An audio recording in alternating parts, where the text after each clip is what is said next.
Hi. Hi. I mean, obviously there was extenuating circumstances, but we did lose the game on Wednesday, and that's 9 defeats now. Is it acceptable, really, for Manchester United to be losing so many games so early in the season? Finally, it's about the end result, and we have to win every game. So we are very disappointed if losing any game. But finally, it's about the end result, and it's always about being a process, thinking about a process, and then it's about manage that process, and it's only where I focus on. Do you trust this group of players? I mean, you were 2 goals up and coasting, and then something not great happened, and then that focus seemed to be lost, and it's not the first time that's happened this season. Unless you can overcome bad things in games, you won't get anywhere. I think we often proved we can, like in Fulham, like in Brentford, that this team can overcome big setbacks. So yeah. Eric, I just wanted to ask about Marcus Rashford. How's he been after the red cards, and are you happy with his form at the moment? With this? With his form, with the way he's playing? I think he is not happy. We are not happy, but that is. We have an expectation. He has high expectations from himself, and yeah, of course, in this moment he's not in his best form. But I know he will be back. I know when the team is playing better, he will play better. He will go and score goals. I'm confident on that, and so yeah. Also this season, he will improve and he will score goals. He's totally in the team and he's totally aware of everything. So I think he will be back on track. How confident are you that we will see the best of Marcus Rashford soon then? That can happen very quickly. And sometimes you need only one game. And I'm sure that he will get there. Eric, I'm sure you saw the point that Luton got against Liverpool last week in a big performance from them. What do you make of how they are slowly trying to find their feet in the Premier League? I think they had some more good performances and results, so we're fully aware of that. And in the Premier League there's no easy game. You have to play at your best, at your highest levels every game. So yeah, also there we are fully aware of it, and we have to be 100% focused in the game to win that game. Ian. Can I just ask, Johnny Evans obviously came off in Copenhagen. How is he, and what are his chances not only for tomorrow but also for Northern Ireland next week? So we don't have in this moment fully assessment done. We didn't finish it, so we don't have all the details so far, but for tomorrow he is out. And for next week, do you know? I can't say this because we don't have, we're finishing the fully assessment. Okay. Yeah. Hi, Eric. So about Mason Mount, we have seen him playing as a number 8, number 10, and off the right, but has not so far making any impressive impact. So what was your expectation on him when signing him, and has it changed a little bit now? No, it hasn't changed at all. But he started the season and then he got injured. So that is the worst moment for a new player to get injured, because it stops the integration process, and that was definitely a setback for us all, for him, and now we have to fight his place back. He hasn't been starting that much recently. Was there any reason behind that? So yeah, he had some starts. Also recently, last week against Newcastle, for instance. But there are always reasons, and sometimes I said the injury, and then other players coming in doing well, and then you have to wait for your time to play. Given that he's not started many games in recent weeks, is there an issue with Raphael Varane beyond tactical decisions with your selections? No, absolutely not. It's, as I said, it was about tactical reasons why I choose these partnerships. And I think, Harry and Johnny did quite well. You spoke so glowingly about Raphael last season. It's just felt like a surprise that he's not played as much this season. I mean, will he play tomorrow? Have you made that decision with Johnny being out? What I said, so last year Harry didn't play a lot, and so I was very happy with Rafa's performance, and I have always been happy with his performance. But in this moment Harry is playing very good, and there is internal competition. Wednesday was another example of conceding in short spaces of time. 2 goals in 4 minutes. It happened a few times last season. How do you remedy that? How do you fix that? Because it does seem to be, when you concede 1 goal, you tend to concede in succession. How do you change the mentality so that when you concede you don't kind of fold, if you like? No, it's up to us, up to the team, definitely. And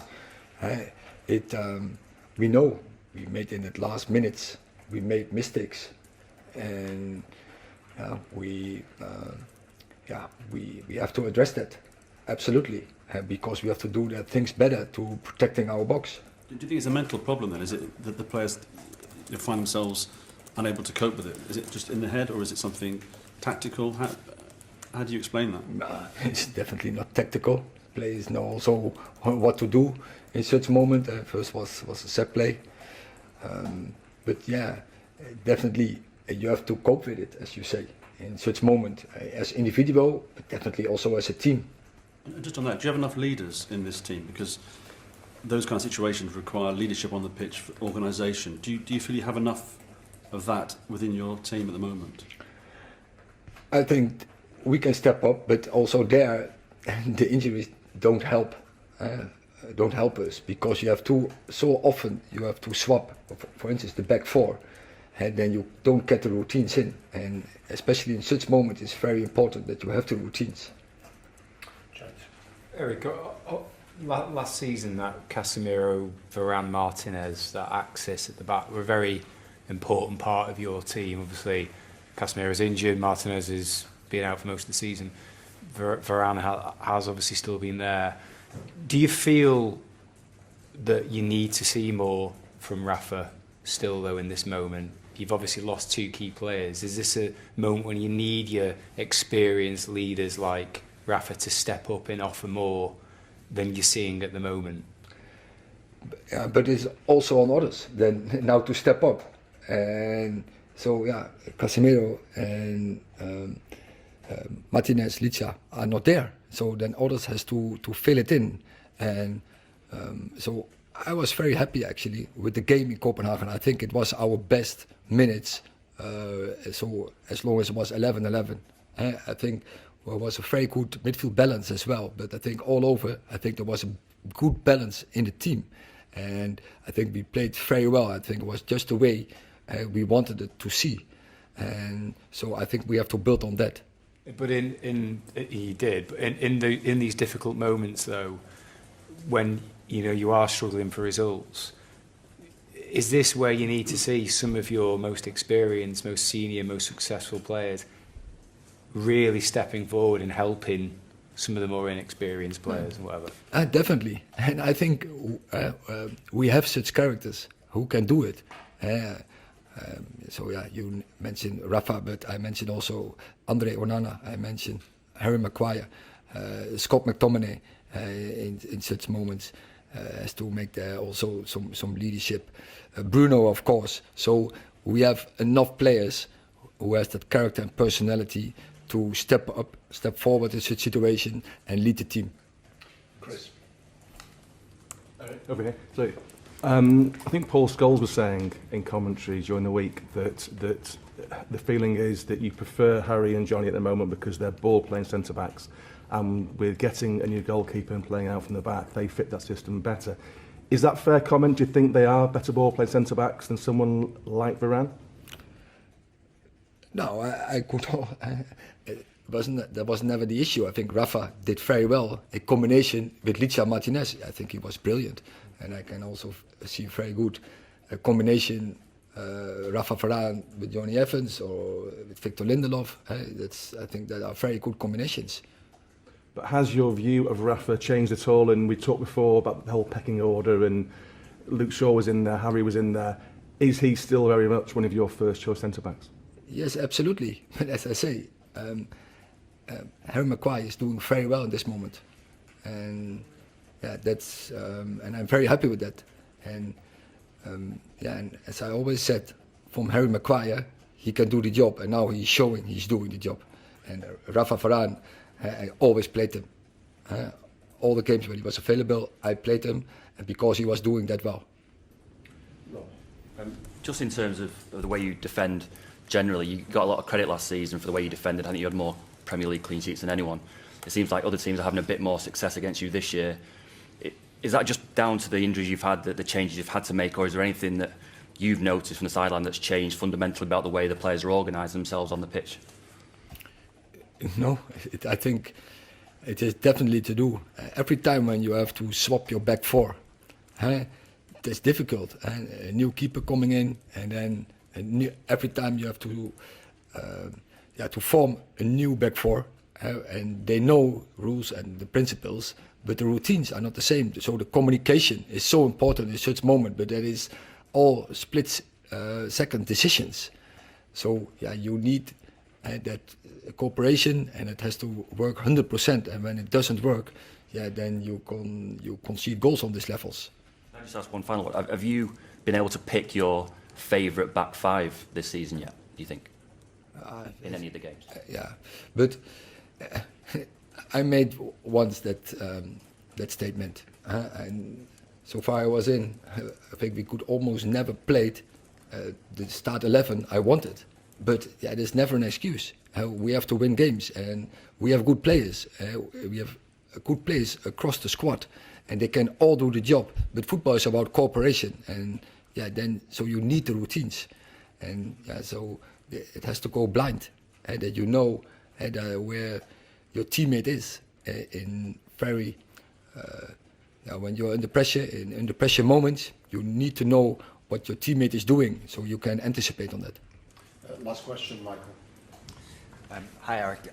Before the Brighton game, I think you'd gone 31 home games without defeat. You've now lost 5 of the last 8 at home. Why is that? And has something changed with your approach to home matches? Yeah, nothing changed. But then we stay in the same issues, because we are not in the best moment. But I think I see that we're going forward. Like Fulham, Copenhagen, it was a very good game, our sides, and we have to build on that. And when we do that, so I'm sure. So let's see. Andre Onana came new in. Last games he stepped up. Rasmus Højlund, new striker, he came new in. He's stepping up. So that is good stuff. I think we had some good midfield balance in the last 2 games. So keep that, and hopefully we can keep that without new injuries in such departments or with these players. And then I think we can really improve, and then we will find our success in this season. Can I just clarify one thing on one of the questions before? Just in terms of your balance of your centre halves, obviously Martinez ordinarily is a first choice and he's left-footed. You talk about Rafa and Harry. For you, is it like one or the other because they both really need to play on the right? And if Martinez is not there, it's Evans or Lindelof. You feel are more comfortable on the left of that pairing. So ideally, but there are moments in games, or there are in certain games they can play together, and they already have proven they could do it. But I think the build-up is not that fluid when one of them is playing from the left centre half position, because I think Licha obviously, Luke Shaw obviously, Johnny Evans and Victor Lindelof are right-footed, but they can play really comfortable with the left, and they can make the right angles. and then you have a construct better formation where you can start to play.